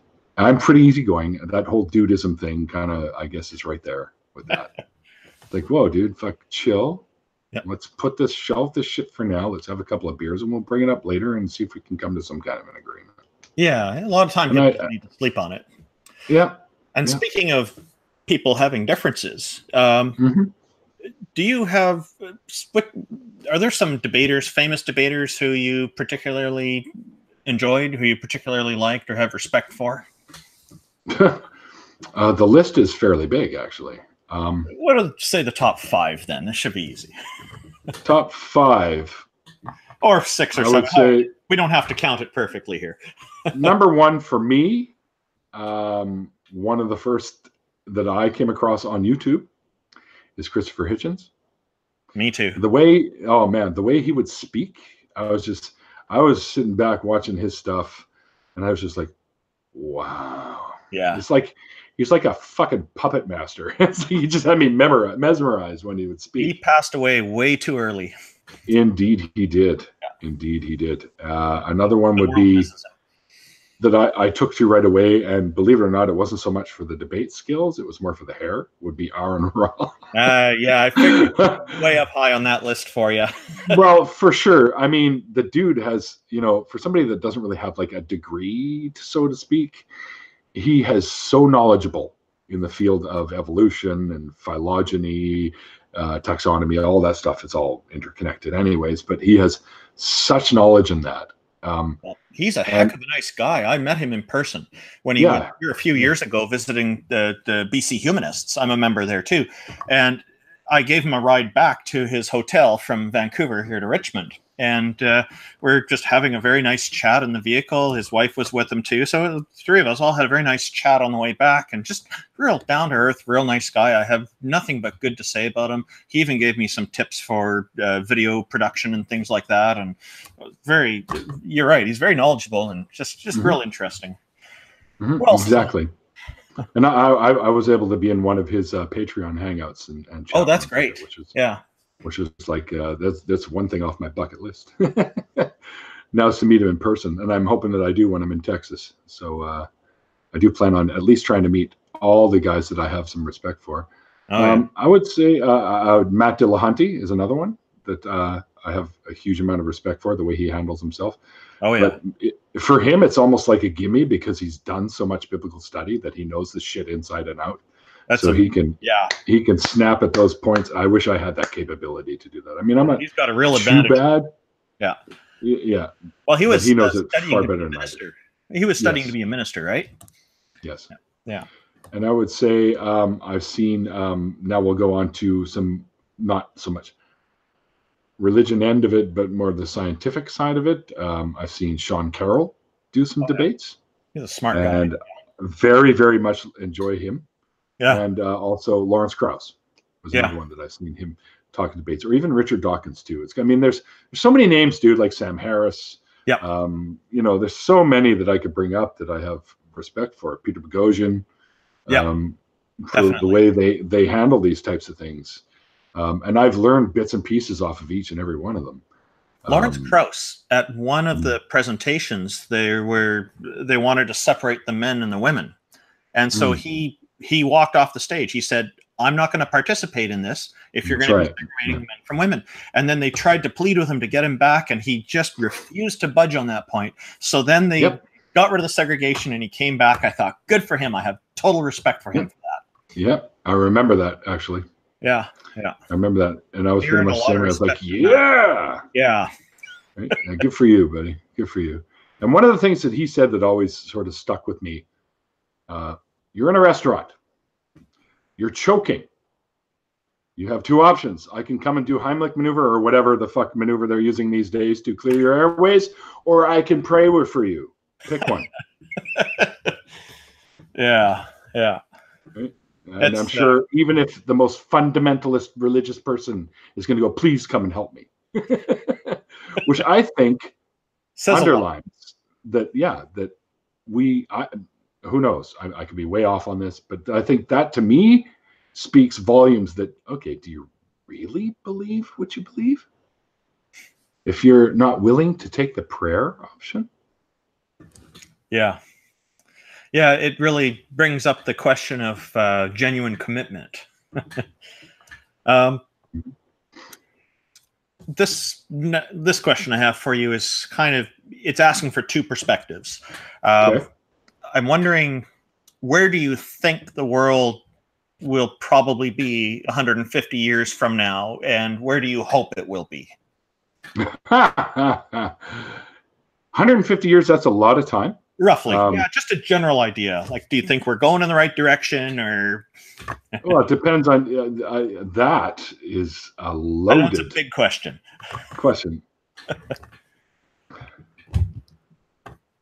Oh, Russ. Russ says I'm a commie spying. Yeah, I'm looking at that. I'm thinking those are like fighting words. No, I don't care. Russ has always made fun of me with stuff like that. He thinks I'm too much. He says I'm too nice. That may be, but I'm not going to change. Or if you want, we can go to another question and come back to that. No.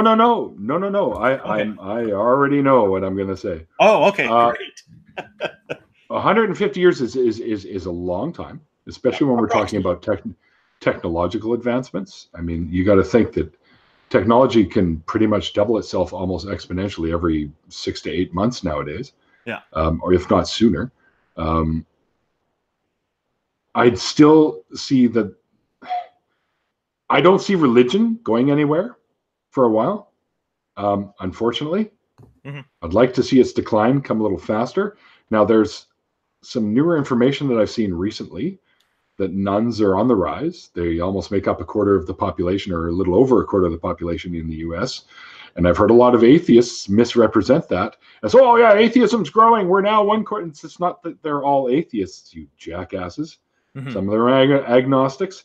Some of them are just plain deists that don't follow any religion. Yeah. Some of them believe in a lot of woo-woo bullshit, like reincarnation. Chopra and but they don't identify. Yeah, but they still don't identify with the religion. That's all the nuns category means, is they don't identify with any organized religions. Yeah. So it may not necessarily, I would say you're probably safe to say that around half of them might be atheistic. But some of them still let's not forget. Deity. They just don't associate with the religion, is your point. Right. That's the whole deism thing. I think that makes sense. Right. And somebody said, well, that could be polytheists. I said, no, pagans and polytheists actually have their own line in that graph. This is Multiple. other religions, right? Which would be Wicca, paganism, polytheism, whatever, pantheism, whatever. So, yeah. So just because the nuns category is growing, that doesn't mean that they're all completely off the rocker of some form of weird belief. All right. So let's not get too carried away here. I do see religion declining over the next 150 years. Actually, let me rephrase that. I see it going one or the other way. It's going to go either full out again, or it's going to start to decline, right? So I don't see there being sort of a happy medium. I think that we're seeing a lot of, because of the rise of the nuns, there's a lot of panicky pushback from fundamentalist groups. And that could work against us at some point. So if we're not careful on how we handle these situations, that could bite us in the ass. And I could see a religious uprising happening at some point again. So we have to be careful. So what this means is we have to be careful about who we elect into office. Absolutely. Yeah. Yeah. Am I coming through? Oh yeah. Everything. Okay, you're loud and clear. Okay, it's just I'm looking a little choppy on my end, but that could just be my video feed here. So, Rise of the Nuns non-sex show. Kyle, some of you didn't see it, but I just did an interview with Kyle actually on my channel, which was a lot of fun. Kyle's a great guy, man. He's so much fun. And he says that he wants to have me on the non-sex show, and they wanted a discussion. Actually, I remember talking about this with McRae too, some months ago, right? About the yeah. Okay. And he's like, think of what you want to talk about, and we'll talk about it. Well, I spoke with Kyle, and I'm probably going to end up on the non-sex show within the next week or two, with the topic of altruism in atheism. Please tell him I said hi. I'm sure he'll appreciate it. Yeah. Well, I know you and Steve are best of friends. We have our differences, but I like most of what he does. I like him fighting the Catholic Church and the flat earthers. And I really think he did a great job with those things. And he's just, I have his ways on some other topics, but all of that's total respect for him on. Yeah, I mean, Steve is Steve. Yeah. So. But I am interested. So you've got an idea. You're thinking of two possibilities where the future will go. Is depending on the religion will end up overtaking. It does depend on. It'll go on. You don't see it staying where it's at. Where do you hope the world will be? Like a Star Trek / Orville kind of future, or yeah. I think that's great, but that's going to take a lot to achieve. Yeah. With all the sci-fi part of it aside, the idea behind what Gene Roddenberry first envisioned, I think, is fantastic. Yeah, it's very utopian. Yeah. And of course, we all know how likely utopias are to happen. They're probably slim to none, but we can get close to that. Mm-hmm. I think, as long as humanism grows, and it doesn't necessarily have to be secular, because there are religious people that identify as humanists as well, because they want to help. And, those ones I don't have as much of a problem with, because I know that their minds, even though their hearts belong to some deity, their minds are still thinking a little bit more about community and stuff like that. Yeah. And I know that some religions do teach the community thing, except the way they go about it, I may not agree with. They're very tribalistic in a lot of ways. We're good with our community, but not so much with their community, right? So, I just hope that changes. I hope people come to the realization that this is the only planet we have right now. Let's be realistic. There's no going to the next world in our near future to that degree. That's a while away, if it ever happens. We all have to share this world. And the best way, in my mind, to do that is to make sure that at least the people around you or in your community get and have what they need to make it comfortably through this life that we have. And that in turn will spread.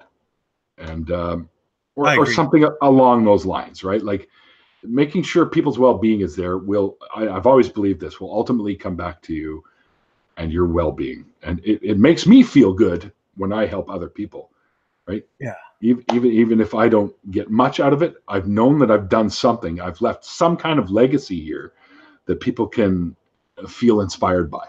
And Even that if to me it's is the just most throwing a important wallet up on a balcony. Yep. Yeah, even if it's just that, or even if all I ever did from here on out was donate blood, or walk dogs, voluntary walk dogs at the SPCA, which I still do from time to time. Or, well, it's been a few years since I've done that. I did it twice since moving here because they have one just down the road, and I did it because on a whim a couple of times because I'd had a couple of pints over at Frankie G's, and I was like, I'm walking back home because I didn't drive that day because I knew I was going to have more than a couple. And I saw the girl walking the dog, and I go, "Oh, let me help you out." And she's like, "Oh, sure." And we walked around the neighborhood a couple of times with the dogs. I took 3, and she had 2, and it was a lot of fun. And I love doing that because the dogs are fucking phenomenal. I love animals. So. In the chat, they're saying they want a Star Trek future. I saw that, but an interesting point. They're saying that you're from another planet called Nice Guy Planet. My question, and my question, hang on. My question to you is: are there dogs on that planet too? Of course there are. Of course there are.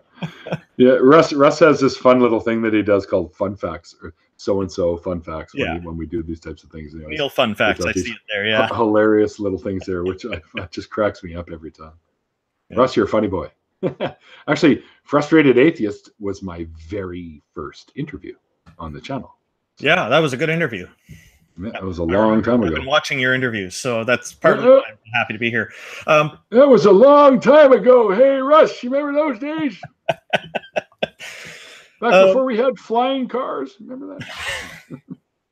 We'll celebrate that on Levitation Day. Yeah. Hey, do you remember that political party we had here, the yogic party or whatever? They would bounce around and float. Remember those guys? No, but I remember the cocktail party. Oh, yeah. The I want to party. Those guys. Oh too. Boy, yeah, we've had quite a few here. They would register as parties, but they were like joke parties. You guys, they weren't like legitimate parties. Yeah. And they literally had an I like to party. You know. Yeah. I like to party. There's even a Republican Party registered somewhere. I saw on a list a few years ago. Yeah. Which is funny for Canada. The US, it makes sense, but we're getting, I guess, pretty close to the end here. I just wanted to find out from you, do you have some favorite books, say 3 or 4 or 5 of them that you would recommend, and perhaps even after that, a few movies you might recommend for, like, movies from any time? Like movies from any time? Well, I'd say same with the books. It doesn't matter what date they're from, but if there's some books that you think are really good and like they were your favorites and why you'd recommend them. For books, for me, the ones that stand out the most are of course, the Lord of the Rings trilogy. Always been a huge fan. I think I've read those fucking 40 times each, probably. What I say to that is, you shall get a pass. Very much like, and I would say for books, because I was always into, ever since I was little, I was always into like short stories that had a lot of impact. And I would say the 2 volumes right after the Books of Blood, I'd say my next favorite sort of series of books is the 2 volumes of the Books of Blood by Clive Barker. Okay. Yeah, very much like those. And why do you like those ones? It just, I don't know, they impacted me the most, I guess. Okay. I mean, I would also say I was very big on, and I think I only read about the first 9 of them, and ended up not, for whatever reason, got out of them, was the Dragonlance series from back in the day too. And also, actually, another one that really stands out that really kind of had a big impact on me was both 1984 and I, Robot. Okay. Two different authors, but still, I remember these books really impacted me a lot. Yeah, they talked a lot about society and how we look at things, I guess, is probably, give some more perspective on how we should look at life, I guess. Yeah. Movies. Any particular movies or shows? I'm going to guess Orville's on the list. Well, yeah, Orville's fantastic. And I know it's not popular with all the Star Trek fans, but I really liked Discovery. Walking Dead is another one.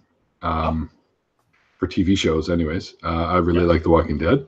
I was a big fan of the original graphic novels and comics that were involved there. And I know that the shows have kind of completely veered off the storylines from the books, but that's okay. Okay. It's the same with the MCU. I mean, I hear all these comic nerds and stuff talking, which I'm included in, by the way. I'm not as critical as them. Yeah. I allow for a lot more reinterpretation, we'll say. Okay. Because I want to see the stories. I want to see, because I remember reading these things saying, fuck, man, if they are ever able to have the technology to make these movies, I'm all over it. I don't even care if the stories are different. Yeah. And I don't. And I go to these movies fully expecting them to be, to have elements of the original stories in there, but completely astray from them. Yeah. And I have no fucking problem with that, people. Yeah. And I don't see why people do. That's why they say that the MCU is separate from the comic book universe, right? So, well, you like the some people are diehard fans. They want things to be consistent. Oh, they nitpick, and it's just like, holy shit, get a life. Like, go do something else. You're gonna sit at home and for a couple hours, nitpicking this little detail. The fucking light switch cover was wrong. Like, what the hell? Wow. Like, come on, it gets to that point. Critics. And it's like, all right, folks, all right. Enjoy it for what it is, and don't expect it to be something that it's not. And that's why I've never had big issues with them. I mean, I'll be honest with you. I thought the Green Lantern movie that they made a while back was fucking brutally terrible. Same with both of the Fantastic Four ones. But I think that was just the first one was okay. Mm-hmm. The Howard the Duck movie that came out in the 80s. I remember that. I liked it for the fun factor, but I thought it was just badly written. I think Big Trouble in Little China was probably a lot better. Oh, Big Trouble in Little China was a fucking classic, and that's on my top 5, by the way. Oh, Big Trouble in Little China is one of my top 5. Of course, see, I always count the original Star Wars trilogy for me as one big movie. So that's like my number 1. That, I think, influenced me the most, when I was a kid. And then I would say, this is really weird, but it's probably because I played baseball as a kid. The Bad News Bears, the original one. I remember that. I went to the theater to see that probably 15 times because I just loved the characters in the movie. So that was another one that was huge for me as a kid. And believe it or not, another one because I was already mesmerized by the whole Star Wars thing. Yeah. So when I got to go see at the drive-in, I got to go see the Black Hole, the Disney outing for the whole spacefaring movies at the time. Okay. And that, I loved it as a kid. I had all the figures and stuff. And now, dude, I wish I still had them because apparently they're worth a lot because they were very rare. So I always really liked that movie. And I would say going a little bit later on, Nightmare Before Christmas.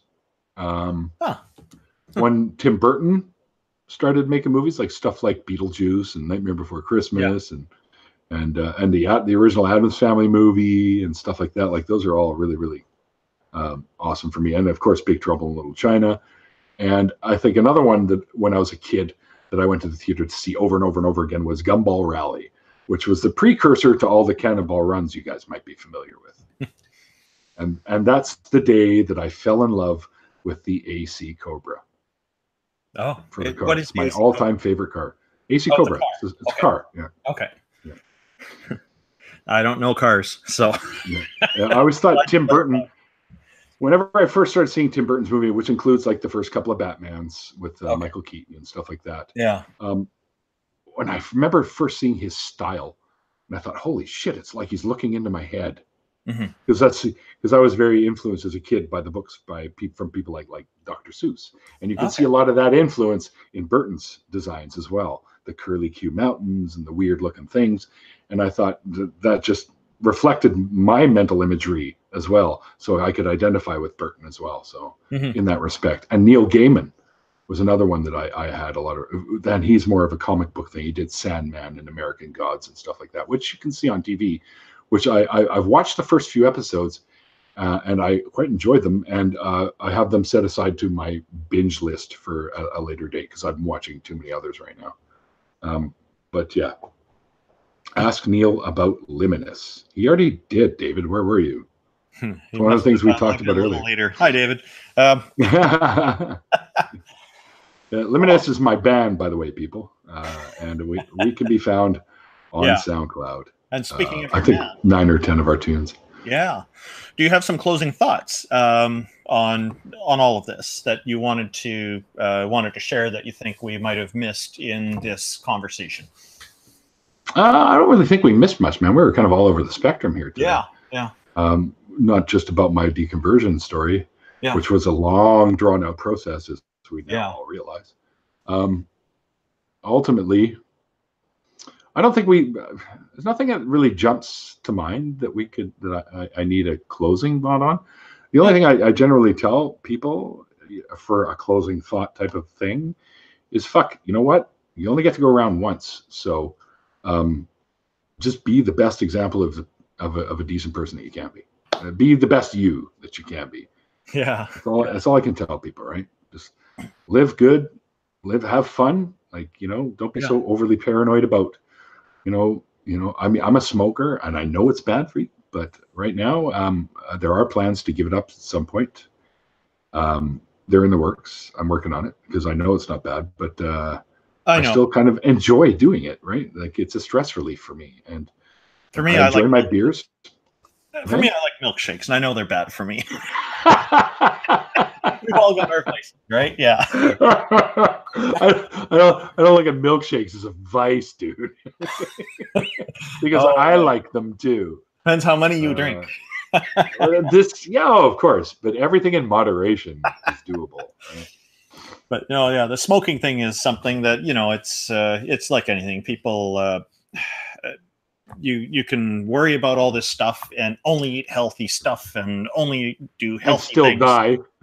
And what have you done to enjoy the sweeter things in life? A little bit of that here. Exactly. And there. Quite nice. Exactly. So your point is well taken there. Exactly. Yeah. I mean, I've known 2 people that were health nuts. They ran every day around the park we had in our neighborhood, and they didn't smoke. They weren't much drinkers. I saw them have the occasional beer once in a while. And both of those people ended up dying at 50. One of them died at 57. The other one died at 63, I think. And both from heart failure. And when I asked why, one of them, well, all right, this may not count as much, but it was sort of a hereditary thing. But the other one says because of over-exercising, over-use of the heart. Yeah. Yeah. And then after over-exercising and getting injured, then the quality of life goes down after that. What were you doing this for? Yeah. So, yeah, it's important to pace yourself. Just live your life the way you feel is best for you. Yeah. And enjoy yourself. Yeah. Okay.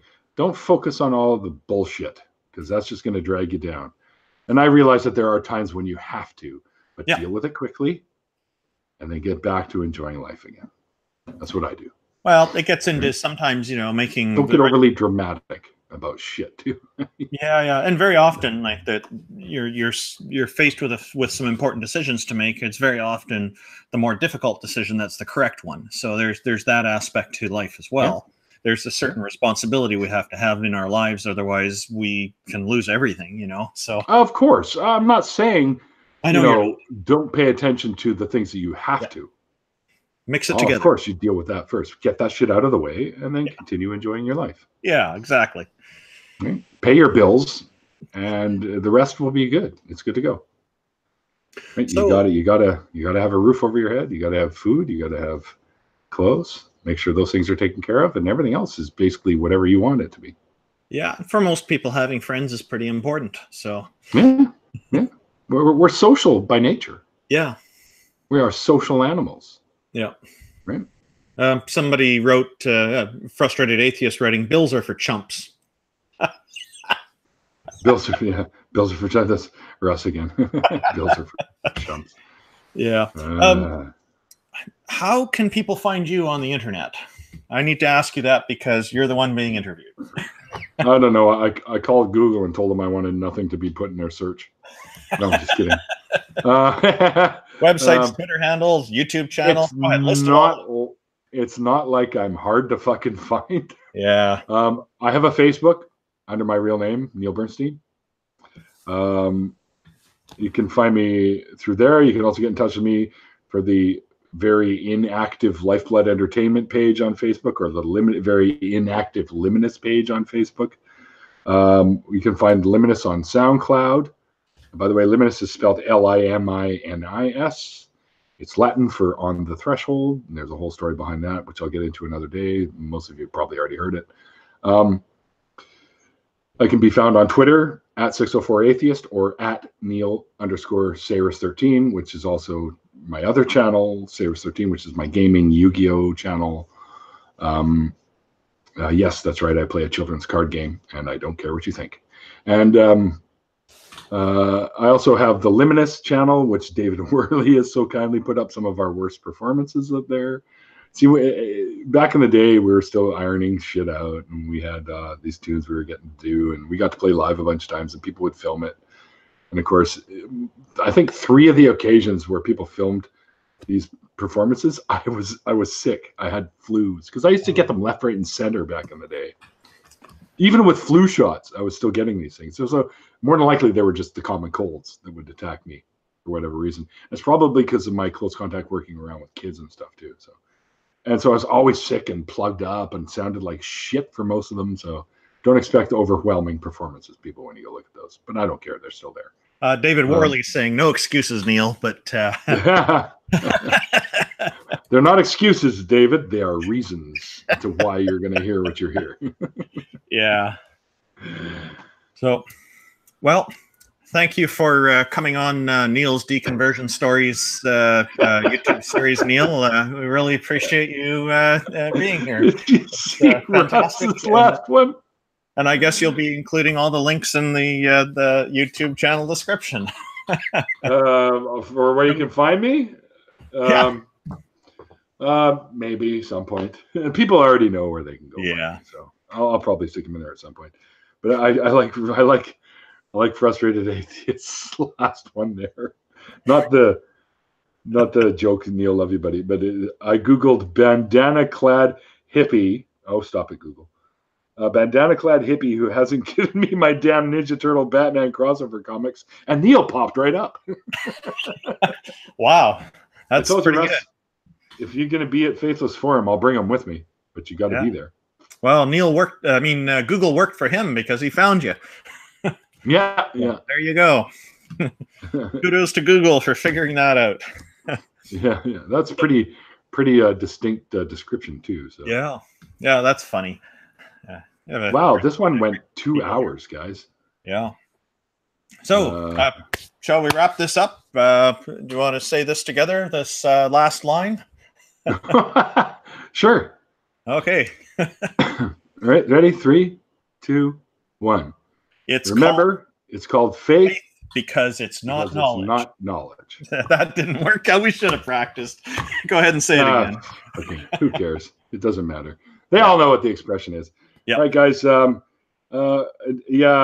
Sorry, guys, I can't do an after party tonight. Otherwise, I would. That's why I decided to let this one go for 2 hours, because there isn't going to be an after party, so you guys could at least hang out in the chat for a bit. I'm a little, although it doesn't appear that way, I was having a rough day at work today, and I'm a little under the weather. I'm not exactly feeling 100%, so I don't know if I could. I'm literally sitting here sweating. So I'm a little hurting today, but I've tried to put on my best face for you guys otherwise. But on Wednesday, we'll definitely have an after party to make up for the 2 that never happened this past couple of ones. Of course, the interview didn't happen on Saturday, but that's okay. Oh. We'll get Pikachu on here at some point. Yeah. Sorry, guys. Otherwise, I would have an after party. It's just I'm just not feeling 100%. So I'd probably flake out on you guys within 20 minutes of starting the thing, and I don't think that would be fair. We'll take a rain check then. Yeah. So Wednesday for sure, we'll throw something together. Let me just see who the hell I'm talking to on Wednesday too.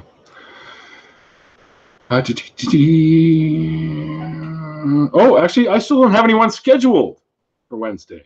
However, on Saturday, I will be talking to none other than Insects Are Cool, who's right in our chat right now. And actually, I have quite a few open dates. And I know this is one of the people that I'll be talking to isn't going to please everybody, but it'll be Anti-Ordinary. and that'll be on the 13th. But I've never had a problem with Demi, right? Her and I have never had any. Well, I can't say we've never had any disagreements, because we have, but we were always able to deal with it. But anyways, yeah. So if you guys know anyone that wants to come in, I have the April 3rd open. I have April 8th open. I have April 10th open. I have the 15th and 17th open. The 22nd and 24th open. I guess I should start announcing this so I could get some people in here. Okay, I'll work on that, and hopefully within the next day or so, I'll have somebody for Wednesday. But if I don't end up getting someone for Wednesday, then we'll see you guys on Saturday when I interview Adriana, or AKA Insects Are Cool. And again, you want to try that one more time, buddy? Sure. Okay. All right. So again, thanks everyone for tuning in and hearing my bullshit story.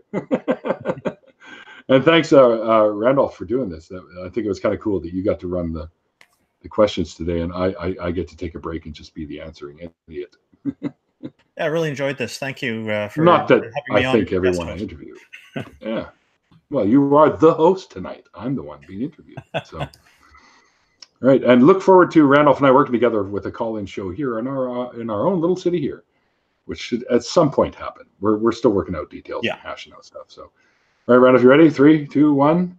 Remember, it's called faith because it's not knowledge. Because it's not knowledge. All right, and we'll see you guys next time.